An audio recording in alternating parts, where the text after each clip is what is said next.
My crazy boyfriend pulled a kidnapping prank on me so he could propose. I said no and broke up with him, so he started stalking me to try win me back. I was on a run yesterday when I noticed an SUV that was following me. I pulled out my phone to text my sister, but as I was typing, someone jumped out of the SUV and grabbed me. I tried resisting and even clawed at their eyes, but I was eventually pulled into the car. The three masked guys in the back tied my wrists behind my back, gagged me to stop screaming, and put a bag over my head. I tried kicking them, but they even tied my ankles together. They kept telling me to calm down, but I was resisting so much they pinned me down on the van floor and kept me like that. I don't know how long I was in that car, but I kept crying and begging them to let me go. I even peed myself in fear, but I don't think they noticed. We eventually arrived at some house and they pulled me out of the car and dragged me inside. They then unbinded my arms and legs, took the gag off, and told me to stand up. I was still crying and begged them not to unalive me, but one of them yelled, "Stand up, Beach." I did as asked, and they slowly took the bag off of my head. When I could finally see, I realized that this was all some sick prank. I was standing in front of my boyfriend, who was on his knees, holding a small box with an engagement ring, and behind him balloons spelling the words, "Will you marry me?" My heart raced. I felt a mix of shock and confusion. The fear that had enveloped me moments ago was quickly replaced by disbelief. The masked men were laughing, their cruel smiles visible under the dim light. I looked at my boyfriend, Alex, and saw him grinning, proud of his clever plan. "Alex, what is this?" I shouted, my voice shaking with emotion. "Surprise. I wanted it to be memorable," he said, still kneeling. Memorable? I had just been abducted. My heart felt heavy, and I couldn't process the chaos of emotions swirling within me. I was still trembling, my mind replaying the horrifying moments in the van. How could he think this was funny? How could he think this was a good idea? "Is this a joke?" I asked, my voice barely a whisper. I could feel tears streaming down my face again, but I couldn't tell if they were from anger or sadness. Alex's smile faltered for a moment. "It was supposed to be romantic. I thought you would love it." Love it? I couldn't understand how he could think scaring someone half to death was romantic. My heart ached, and I wanted to scream, but all that came out was a strangled sob. The masked men shifted, still chuckling among themselves, and I felt their eyes on me. I hated them. I hated Alex for thinking this was okay. I felt so alone in that moment, trapped in a nightmare of laughter and balloons. "Just take the ring and say yes and it will all be over," one of the masked guys said, stepping closer. I recoiled, the fear from earlier flooding back. "Get away from me," I shouted, my voice stronger now. Alex rose to his feet, looking at me with an expression that mixed confusion and frustration. "Please, just say yes. I went through all this trouble for you." Trouble? I thought about what I had just been through. My heart felt heavy as I looked at the ring in the box. It was beautiful, but how could I accept something so precious after this terrifying experience? I glanced around the room, at the cheerful decorations and the bright balloons. It was supposed to be a moment of joy, but all I felt was betrayal. The tension was thick, and I knew I had to make a choice. "Did you even think about how I would feel?" I asked, my voice breaking again. "This is not love." Alex's smile faded, and the room fell silent. The laughter from the masked men stopped, and the air felt heavy with tension. "I just wanted to surprise you. I thought you would be happy." "Happiness does not come from fear," I replied, feeling stronger with each word. "You scared me, Alex. You hurt me. How can I say yes after this?" The room was still, and the laughter from the masked men turned into whispers. They exchanged glances, clearly unsure of what to do next. I could see the doubt in Alex's eyes. "Please, just put the ring on," he urged, desperation creeping into his voice. I took a deep breath. "Number, I can't. Not like this." The silence that followed felt heavy, like a storm about to break. I turned away from Alex, my heart pounding in my chest. I wanted to leave, to run out of this house, to escape this nightmare. "Let her go," one of the masked men said, his voice low and serious. Alex turned to them, looking bewildered. "What do you mean, let her go? This was the plan." "Plans change," the man replied. "You messed this up." The weight of those words hit me. This was not just a prank anymore. It was a real problem, a serious mistake. I stood there, frozen, as I processed what was happening. The other masked men stepped forward, their expressions shifting from amusement to annoyance. "You made her cry, dude. That's not how this works." They moved towards me, and I felt a wave of fear wash over me. I wanted to scream, to fight back, but I stood there, paralyzed. "Let's just get out of here," one of them said, shaking his head in disappointment. "This was supposed to be fun. Now it's just awkward." I turned to Alex, hoping to see some sign of remorse in his eyes. Instead, I found anger. "You're ruining everything," he shouted at them, his voice rising. "I planned this perfectly." "Perfectly? You traumatized her," another masked man shot back. "Good luck trying to marry her now." My heart sank even even further. They were right. How could I ever trust Alex again? Without warning, one of the masked men grabbed my arm, and I felt a surge of panic. Let's get her out of here. We don't need to be here anymore. Wait, no! This was supposed to be my moment, Alex cried out, desperation in his tone. I felt the tension in the room change, like a bubble about to burst. The masked men had taken control, and I was caught in the middle of their argument. Stop! I want to leave, I shouted, feeling a rush of determination. Just hold on, okay? The man said, looking at me with a hint of understanding. We'll get you out of here. As they pulled me towards the door, I glanced back at Alex. He looked defeated, his shoulders slumping as he realized what he had done. I felt a mix of anger and sadness, but I knew I had to get out. I had to escape this twisted moment. The door swung open, and I stumbled outside into the cool night air. It felt refreshing against my tear-stained face. The stars twinkled above me, and I took a deep breath, trying to calm the chaos inside me. Where are you taking me? I asked, my voice shaking. Just to safety, one of the masked men replied. We didn't want it to go this far. Part 6. A New Beginning. As we walked away from the house, I felt the fear slowly ebbing away, replaced by a sense of clarity. I had been through a horrifying experience, but I was still standing. I was still strong. When we reached a nearby park, the men stopped. They looked at me, and I could see the remorse in their eyes. We didn't mean for it to go this far. We thought it would be fun. We never wanted to hurt you, one of them said. I took a step back, still feeling the adrenaline coursing through my veins. You think this is fun? I asked, anger rising within me. You terrified me. This was not a game. I know, he replied, his voice earnest. We messed up, and I'm sorry. I hope you can forgive us one day. I shook my head, trying to process everything. The world felt surreal. I can't forgive you. Not now. I understand, he said, but please know that we didn't want to hurt you. We just wanted to create a memorable moment for your boyfriend. I turned away, staring at the ground. You ruined everything. They stood there, silent, realizing the weight of their actions. I took a deep breath, trying to calm myself. I just want to go home, I said softly. Part 7. Facing the truth. The men nodded, stepping back to give me space. We'll call you a ride, one of them said, pulling out his phone. I watched them, feeling the last remnants of fear fade away. They might have thought they were being funny, but I now understood how important it was to protect myself. As I waited, I reflected on what had just happened. Alex was not the person I thought he was. He had betrayed my trust in the worst way possible. I didn't know how to face him again, or if I ever wanted to. When my ride finally arrived, I climbed into the car and felt the weight of the world lift off my shoulders. I looked back at the men, who stood watching me, regret etched on their faces. I couldn't shake off the anger I felt toward them, but I knew I had to let it go. As the car drove away, I turned my gaze to the window, watching the world pass by. I thought about my life before this night. I thought about my friends, my family, and my future. I knew I had to find my strength again, and I would. When I got home, I sat on my bed, still feeling the shock of what had happened. My phone buzzed with messages from Alex. I ignored them, focusing instead on the pain in my chest. I felt so betrayed. I remembered how excited I had been to plan our future together. Now, everything felt tainted. How could I ever look at him the same way again? The next morning, I woke up feeling a little stronger. I decided to take a walk to clear my head. As I strolled through the neighborhood,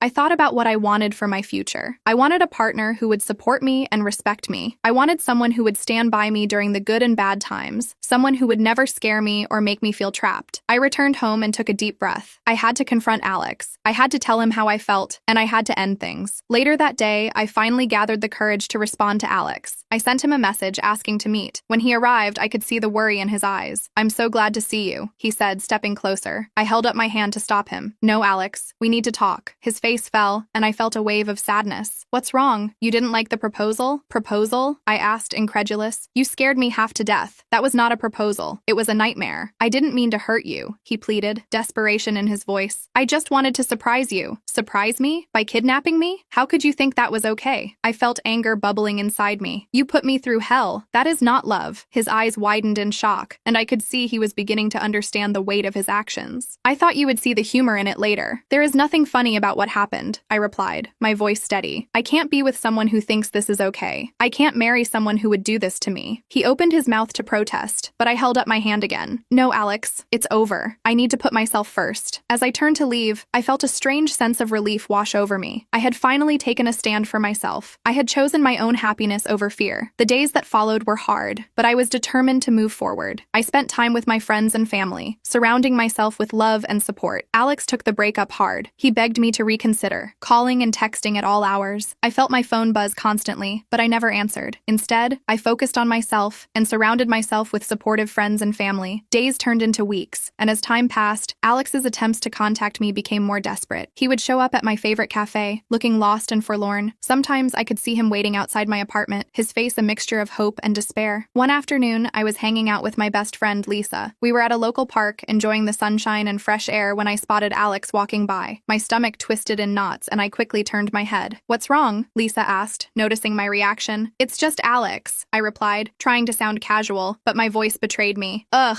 that guy. Why won't he just get the hint?" she said, rolling her eyes. "You deserve better than this." "I know, but it's just hard. I used to love him. I don't want to be cruel," I admitted. Just then, I saw Alex cross the street toward us, his expression determined. "Hey, can we talk?" he called out, his voice filled with urgency. I felt a surge of anxiety. I looked to Lisa for help, but she crossed her arms, ready to defend me if needed. "No, Alex, I'm not interested," I said firmly, but he didn't back down. "Please, just give me 5 minutes. I promise I'll explain." "Explain what?" I asked, my voice rising. "How you thought kidnapping me was a good idea?" "I was an idiot," he exclaimed. "I thought it would be a funny way to propose. I never meant to hurt you." "That's the problem, Alex. You thought. And that got me into a situation I'll never forget," I shot back, trying to remain strong. "Can you at least let me apologize?" he pleaded. "I've been a jerk. I realize that now." Before I could respond, Lisa chimed in. "You've already apologized, Alex. It's time to move on. Please, just listen to me. I've changed," he insisted, his eyes desperate. "I've been doing everything I can to show you I'm sorry. Just give me a chance to prove it." "Why should I?" I snapped, my frustration boiling over. "Because I love you," he shouted, the words hanging in the air like a heavy weight. I turned away, my heart aching. I didn't respond. I didn't know how to respond. I simply walked away with Lisa, leaving Alex standing there, lost and defeated. As the weeks continued, Alex became relentless. He began showing up at places I frequented, even getting my friends to talk to me on his behalf. His friends would text me, pressuring me to forgive him. "He's really sorry," they would say. "You should give him another chance." I felt cornered. I didn't want to hurt him, but I also didn't want to go back to a relationship built on fear. One evening, Lisa and I went to a friend's party. As we entered, I immediately spotted Alex across the room, laughing with his friends. My heart sank. "Are you okay?" Lisa asked, noticing my unease. "No, I'm not okay," I admitted. "I can't keep running into him like this." As if on cue, Alex approached us, his eyes lighting up when he saw me. "Hey, can I talk to you?" he asked, his voice softening. "Not now, Alex. Not here," I replied, trying to keep my voice steady. "Please, just 5 minutes," he pleaded again. I looked at Lisa, who gave me an encouraging nod. "Fine," I relented, feeling a mixture of dread and curiosity. Alex led me outside, away from the noise of the party. "I've been thinking a lot," he started, his voice earnest. "I know I messed up. I want to show you I'm serious about changing." "Changing how?" I asked, skeptical. "I've been planning some crazy things to prove I'm committed," he said, his eyes shining with enthusiasm. "Crazy? What do you mean?" I felt a shiver run down my spine. "I'm going to do something big. I've got a whole plan," he said, excitement bubbling in his tone. "Alex, I don't want any part of your plans. I just want to be left alone," I insisted, but he didn't listen. Over the next few days, he began executing his crazy ideas. First, he organized a flash mob outside my apartment, dancing and singing a song about love and apologies. I stood at my window, mortified,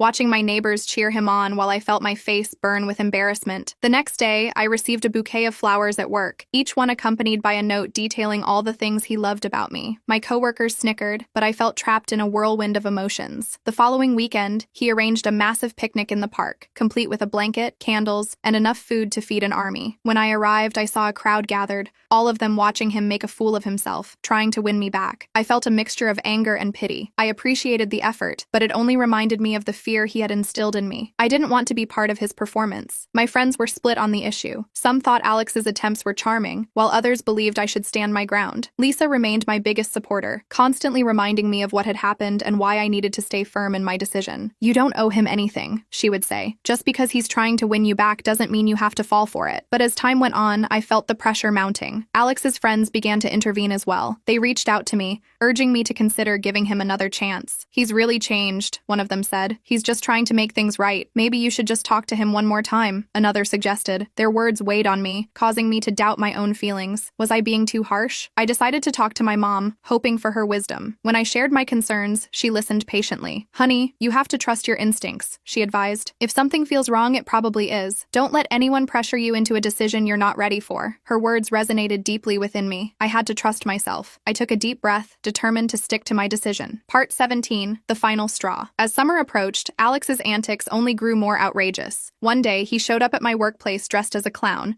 complete with oversized shoes and face paint. The entire office erupted in laughter, but I could only feel embarrassment. "Is this really necessary?" I asked, my voice barely concealing my frustration. "I just wanted to make you smile," he said, beaming through his painted smile. "Please, just give me one chance to prove I can be the guy you want." My heart ached for him, but I couldn't overlook the severity of his earlier actions. I turned to walk away, my stomach churning with mixed emotions. Then came the last straw. One night, he decided to take it up a notch. He climbed up onto the roof of a local building, holding a giant banner that read, "I'm sorry, will you marry me?" He was shouting my name to the world, drawing attention from passers-by and local news stations. I stood there, my heart racing, watching the chaos unfold. My phone rang non-stop with notifications from friends and family who had seen the stunt. This was too much. I couldn't take it anymore. I grabbed my things and rushed outside, my heart pounding with anger. When I reached the building, I saw Alex perched on the edge of the roof, his face beaming with excitement. "Look, I did it. I'm serious about you," he shouted. "Alex, get down from there," I yelled, panic rising in my chest. "Just say yes. That's all I need to hear," he shouted back, ignoring my plea. "Do you even hear yourself?" I shouted, my voice rising. "You're acting like a child. This isn't how love works." He paused, the smile fading from his face. "What do you mean? I'm not going to say yes just because you put on a show. You need to understand how serious this is." "I know, but I'm trying to show you I'm serious," he replied, his voice trembling. "You think this is love? This is a nightmare," I cried, feeling tears well up. "You've scared me. You've embarrassed me. You're not making me feel loved. You're pushing me away." The crowd below began to murmur, and I could see the confusion on their faces. Alex looked down, realizing how ridiculous he must seem. "I just want you back," he said softly, vulnerability washing over him. "I can't trust you," I admitted, my voice breaking. "Not after everything. Not after what you did." Alex's expression shifted, and for the first time I saw true understanding in his eyes. "I didn't mean to hurt you. I thought I could make you see how much I love you." "You're not showing love, Alex. You're trying to control me," I said, my heart heavy with the truth. He hung his head, the weight of my words settling between us. "I don't know how to fix this," he whispered. "Maybe you should start by listening to what I need," I replied, my voice steady despite the storm of emotions within me. Alex slowly climbed down from the roof, looking defeated. The crowd dispersed, their excitement fading as reality set in. I felt a sense of finality as he stood in front of me, his shoulders slumped. "I'm sorry for everything," he said quietly. "I thought if I did these big things, it would show you how much I care. I never wanted to hurt you. I know you didn't, but love isn't about grand gestures. It's about respect and trust," I replied. As he looked into my eyes, I could see a flicker of hope. "What can I do to earn that back?" I took a deep breath, weighing my words carefully. "It's not just about you. I need to heal. I need to figure out what I want. Right now, I want to be alone." He nodded slowly, a shadow of regret crossing his face. "I understand. I'll give you space." The next few months were a journey of rediscovery for me. I focused on myself, taking long runs and exploring new hobbies. I started a journal to express my feelings, pouring my heart out onto the pages. Each entry was a step toward healing. I also sought therapy, hoping to work through the trauma Alex had caused. It was a safe space for me to explore my emotions,